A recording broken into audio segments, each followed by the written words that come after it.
Okay, let's solve question number 6. So what do we have? We are given function h of x and a. We need to find coordinates of any critical point and classify each point as a relative maximum or minimum or neither. Okay, I'm not reading the continuation of question, so let's go step by step.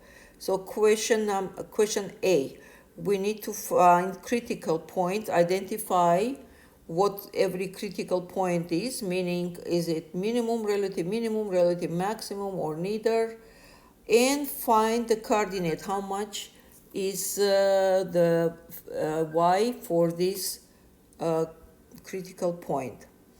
Okay, so h of x is equal 4x cubed minus 12x.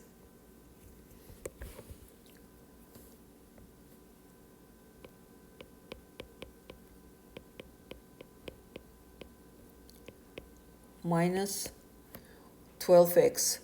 So to find critical value, first thing we're gonna do, get derivative.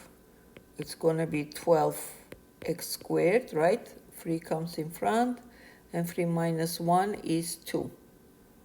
Okay, and minus 12. So I put this assigned to 0. From here, 12x squared is equal 12, and x is equal plus minus 1.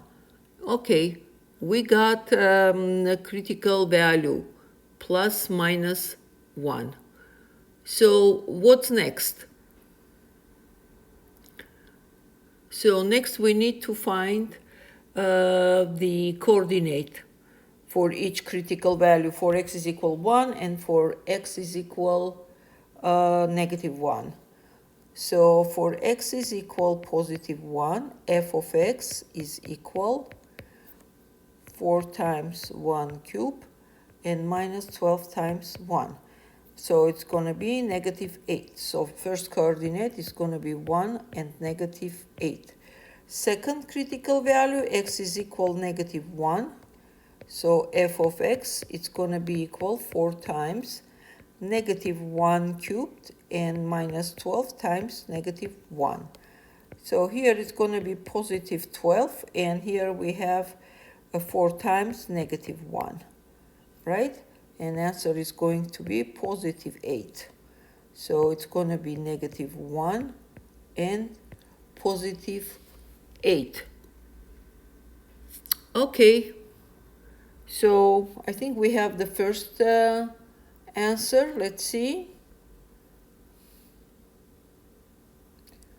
Oh, it's asking, we need to find out its relative maximum or minimum. All right, let's figure out. So how are we going to find out? We're going to take our derivative, second derivative. Remember, if we have second derivative, okay, so let's take first second derivative, and second derivative f, let me change the color, f second derivative of x is equal derivative of first derivative, okay, which means it's derivative of 12x squared minus 12. So this is going to be equal derivative of 12x squared is going to be 24x, and that's it. Okay, 24x. So how I'm going to figure out? I'm going to take the point. So we know that it's going to break down negative 1 based on critical value positive 1. So I'm taking some, we got the second derivatives, negative 1. I'm getting here, let's say, negative 2. So f second derivative of negative 2, it's going to be negative 48, so less than 0, right? If a second derivative is negative, then we have concavity down. Now let's take between -1 and +1. Okay, let me take, I don't want to take 0 because I'm getting 0. We will do it later. It's going to be inflection point. So let me see. I'm going to take, because it's -1, +1 is included. So let me take +1. F second derivative of 1, it's going to be 24, which is greater than 0, which means we have increasing concavity up based on the theory I explained. If second derivative is up, then we have up. Now, why did if you would say if you would take -1, it's gonna be negative with concavity down. -1 is included from -infinity all the way to -1. So this one included from -1 all the way to +1. Okay, and then from +1 to +infinity, let's say I'm taking 2. Then f second derivative of 2, it's going to be 48. It's positive, right? Then we have concavity up. All right.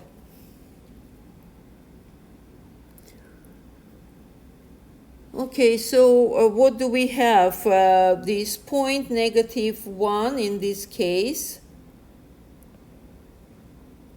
is going to be max, right? Because we have concavity down. Here, +1, it's going to be minimum. Well, and first, further, it's going to grow here. And here, if I take further, it's going to go down. So let me put the answer. We have -1, +8 as a maximum, and -1, +8 as a maximum, +1, -8 as a minimum. Okay, what do we have? This one, minimum, is going to be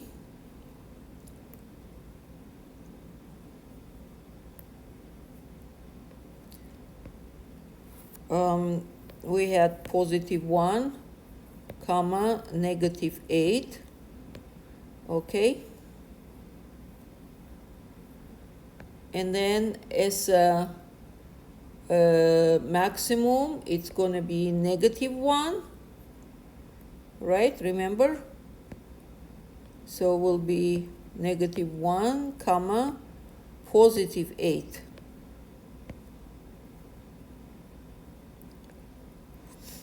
And let's check.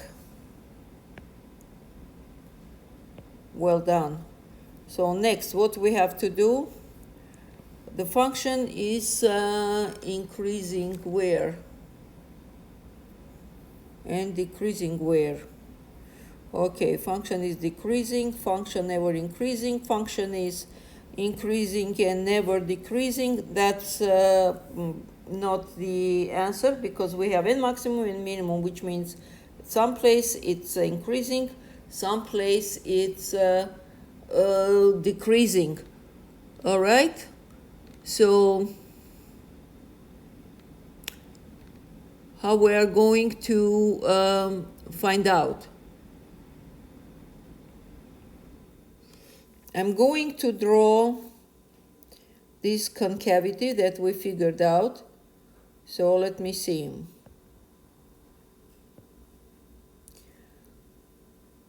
So at the point of -1, I have maximum, right? So a -1 is matching +8. -1, let's assume this is +8.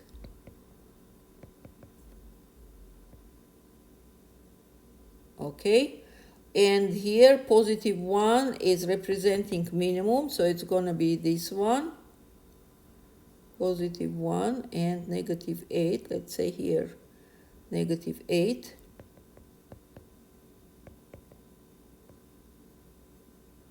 and concavity up. So let me, I will know how to connect it. So this is going down, obviously. So if this is, oh, this doesn't look nice. Okay.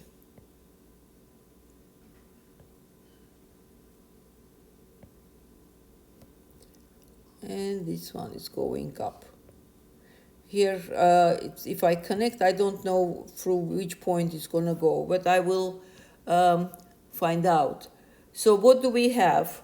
From negative infinity to negative 1, since we have maximum, this is maximum, it's going to grow on this side and then move down on this side, right? And move up on this side to positive infinity.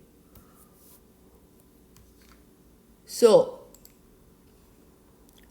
we need to put the our intervals. Let me see.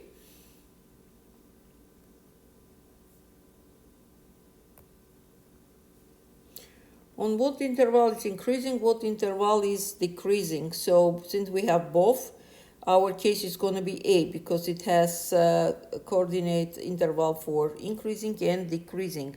All right, let me see the interval. Increasing, we have it increasing this side, right, which is going to be from negative infinity to negative 1, and also increasing on this side, so which is going to be from this point, this positive 1, all the way to positive infinities, from negative infinity negative 1, and from positive 1 positive infinity. Let's go for it.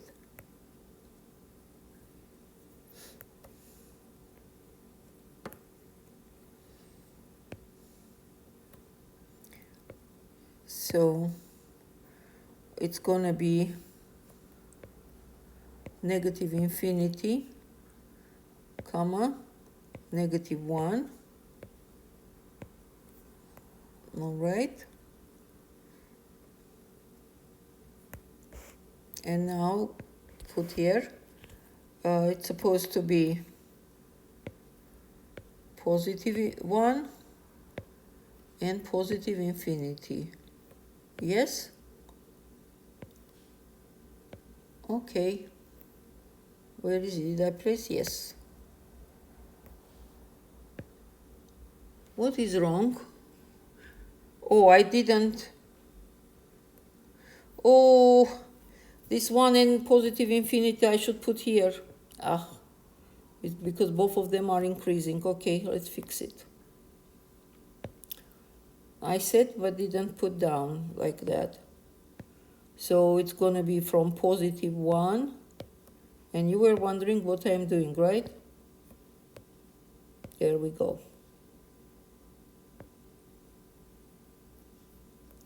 Hold on, I haven't finished. Relax. And now this one. This when it's decreasing. Where is it? Whatever, we know that's going to be next is for decreasing.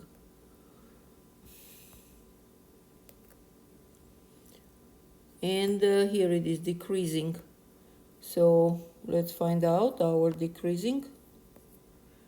So it's decreasing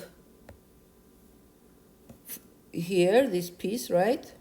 From negative 1 to positive 1. Oh, and that's it. So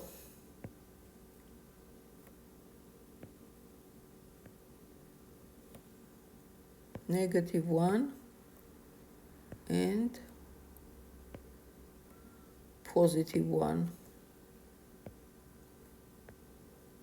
Okay, we know, nice work. Next one. I cannot zoom it. Oh, here it is finally. So what are coordinate of inflection point? So first of all, before we find coordinate, we need to figure out inflection point, how much it is, right? So what is inflection point? Inflection point is where second derivative is equal 0. And if I have such graph, let's say this is going to be our inflection point. Why? Because here we're supposed to have second derivative 0, and that's not enough. This is concavity down, here this is concavity up. So it has to be switching signs from negative to positive or from positive negative. And we do have here concavity down here, and we have concavity up here. Okay? So my second derivative, how much was my second derivative? Here it is, 24x. So equal 24x, and it has to be 0. So 24x is equal 0, x is equal 0. So inflection point at point x is equal 0, and I drew it perfectly. It goes through 0. So, and obviously if I plug f second derivative of 0, it's going to be 0, which means inflection point is going to be 0, 0.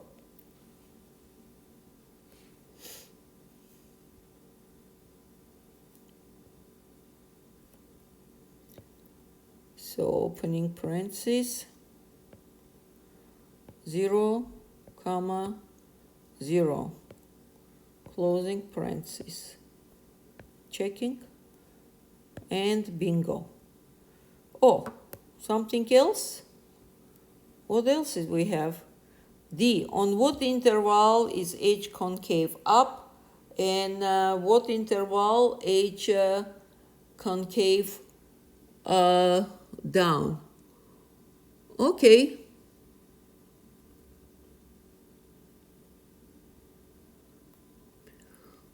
So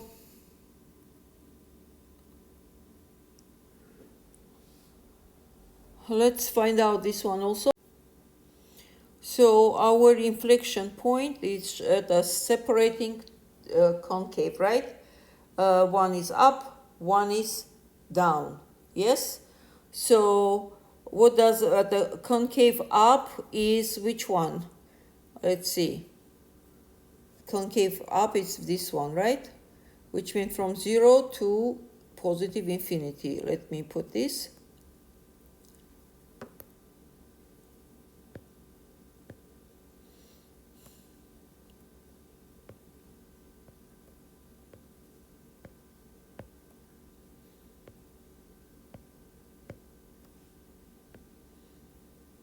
Okay, and down, concave down is, this is concave down, right? All the way till inflection point. Inflection point is split it concaves.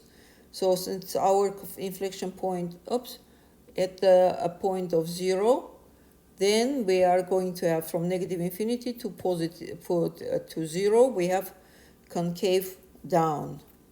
So this is going to be parentheses from negative infinity, comma, to 0, closing parentheses, and we are getting the answer.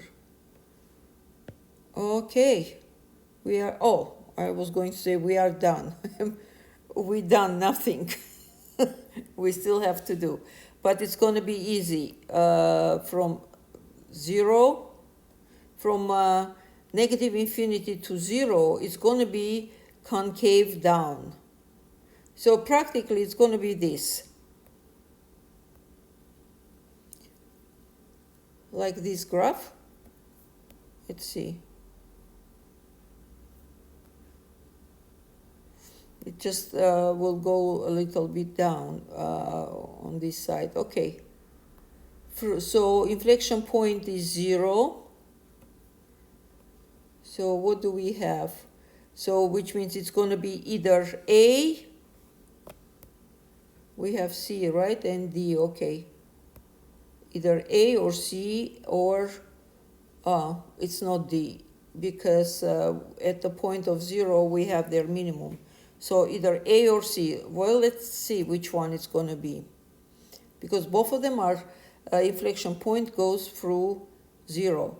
So we said at the point from 0 to positive infinity, so starting from 0 to up, we are going to have concave up. Okay, looks like it's A, because from 0 to positive infinity, it's going concave down. In A, it's concave up. And from negative infinity to 0, concave down, and looks like concave down here. So let me show you on the graph.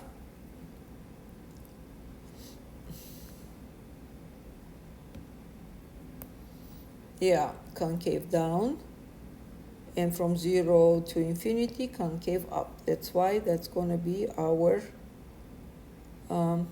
graph, this one. Okay, let's check. So moving to question number 7, we need to find vertical asymptote of function. If none exists, state the fact. Okay, vertical asymptote, just to remind you, when let's say we have a graph, and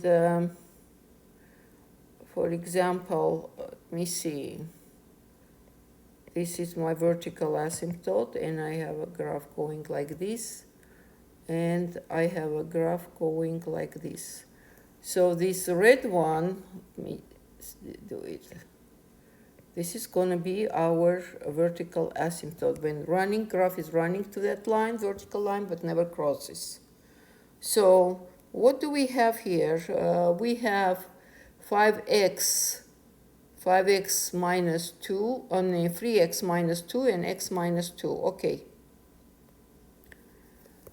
So 3x minus 2 and x minus 2. We get vertical asymptote when the denominator is equal 0.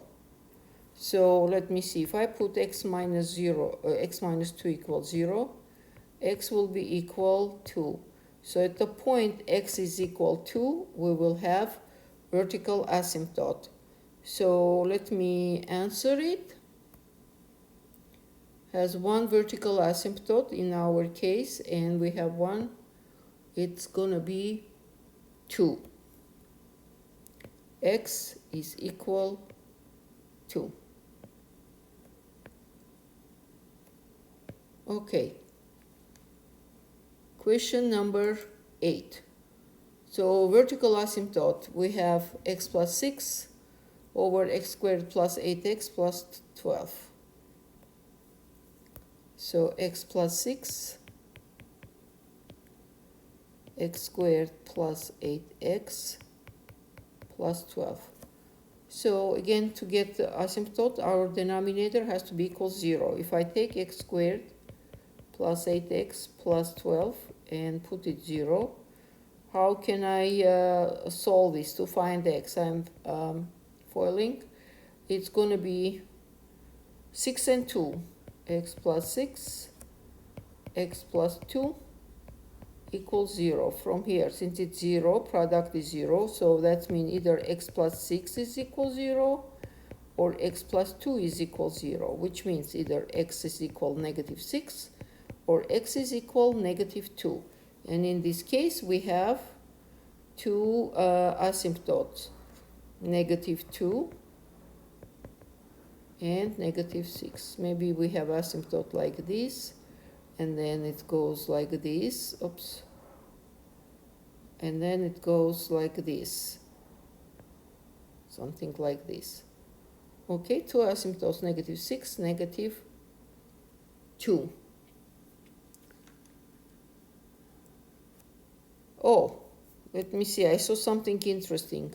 Negative 6. If I plug here x plus 6 and x plus 2, break down, what do I get? X plus 6 will be gone, so I will have only x equal -2. You might ask me, why not -6 even if you cancel? That's mean there is a hole, let's say, okay? Instead of vertical asymptote, there is a hole. And this hole is treatable because you can cancel it. And we can fill it up. Okay? All right. So let me plug the answer. We have only -2. Where is my x?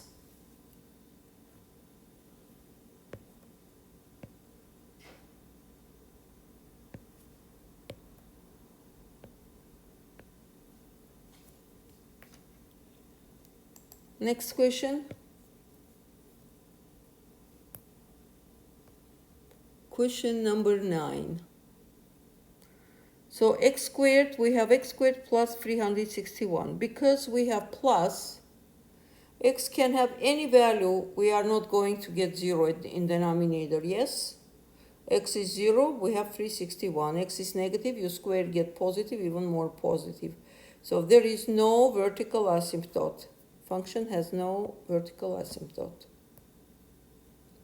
Okay? Bingo.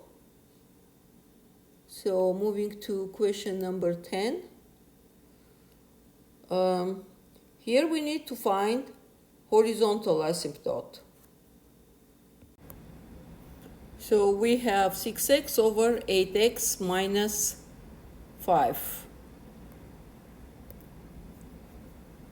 6x over 8x minus 5. We need to find horizontal asymptote. Horizontal asymptote, it's when you have it horizontal and a graph goes like this, let's say.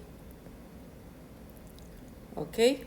So it's running to horizontal line but never crosses. So how we are going to identify horizontal asymptote?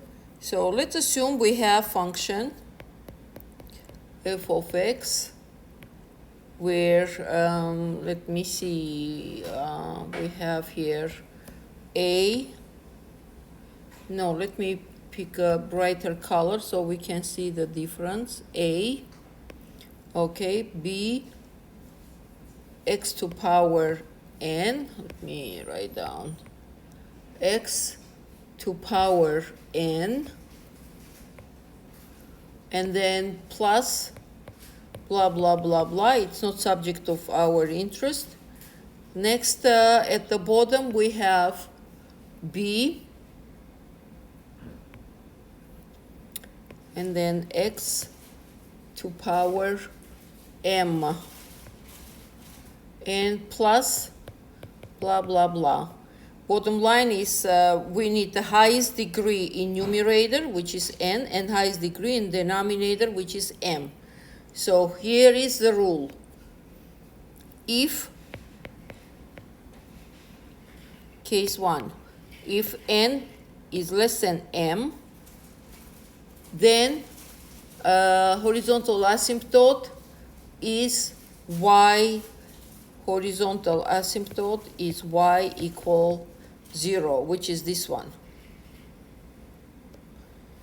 Second, if n equal m, then horizontal asymptote is equal a divided by b.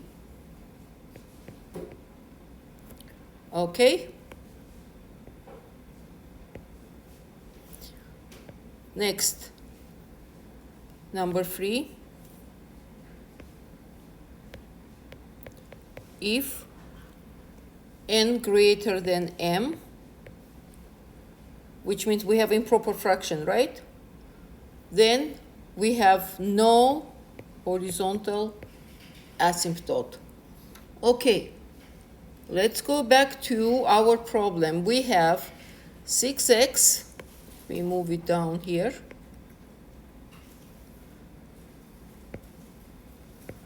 So we have x, this x is degree 1, 8x also degree 1. So we have equal, right? N equal m this case, which means our y, horizontal asymptote, is going to be a divided by b. This is my a, and this is my b, is equal 6 over 8. Well, if I reduce, by 2 is 3, by 2 is 4, 3/4. Let me see how I'm going to place it. I got fraction, so no idea if they want me to place as a decimal or place as a, which question is that? Number 10. Let me figure it out. Yeah, I'm going to place as a fraction. So here I'm going to put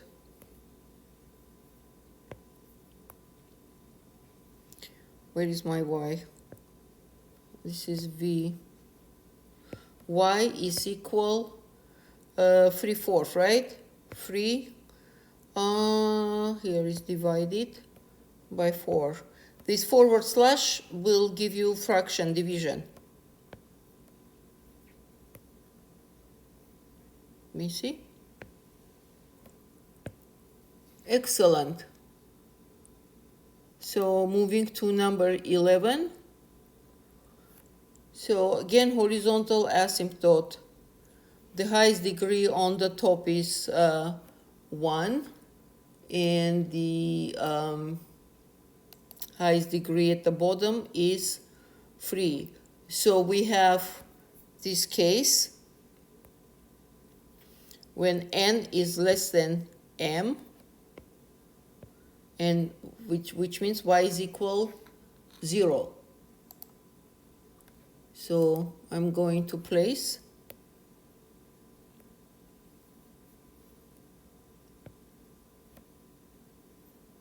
y equal 0. Well done. Number 12. Horizontal asymptote. Okay, we have here what?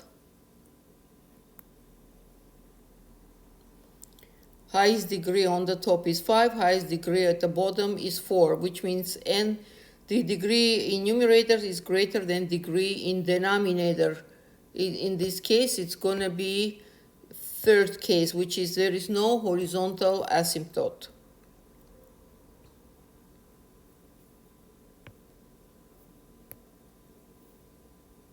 Okay.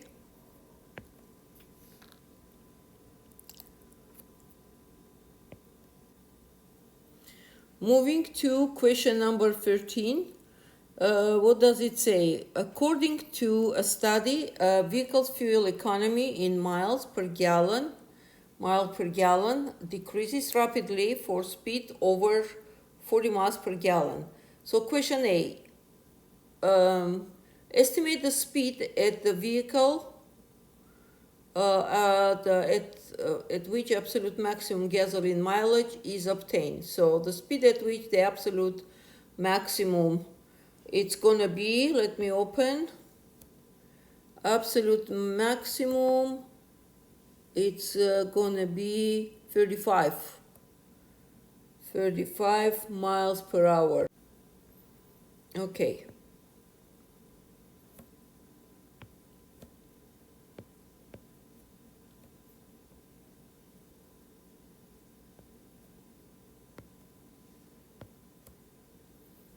Okay, this is one. Nice work. Second one, speed at which the absolute minimum. Okay, now we need to find minimum. Minimum going to be here, it's 95.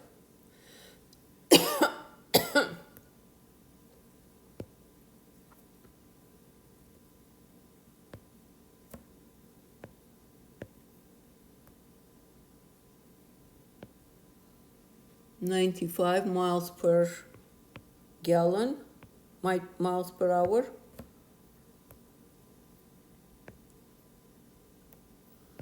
Good job. And lastly, the mileage obtained at 85 miles per hour. Okay, where is our 85? It's on x-axis where it says speed, 85. And we move up because vertically it says fuel. So 85, if I move up to the graph, it's going to be 12. Okay. 12. And it's going to be mile per gallon.